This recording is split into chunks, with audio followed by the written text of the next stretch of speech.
Pilipinas, pasok sa listahan ng mga pinakatiwaling bansa sa Southeast Asia.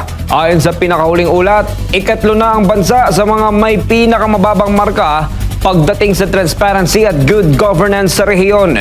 Ang grupong Task Force Kasanag hindi na napigilang magpahayag ng matinding pagkadismaya sa talamak na korupsyon. Mula sa flood control projects hanggang sa isyu ng maletang pera. Narito ang balita ni Paul. Top 3 na kita. Top 3 na kita sa pinakakurap nga country sa tibuok kalibutan. Top 3 ha.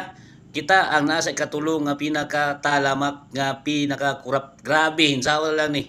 Uwawa ni uy. Saan na ito pag-isbog ani? Abi na kong third world country ang ato ang aim ato, ang ato ang goal niya. Ano man inoon na ino naman untaan ni nga pinakakurap. Top 3 nga pinakakurap. Paita ni mga Pinoy, taong bayan, gising. Nakakadiri! Ew! Ew! Ew!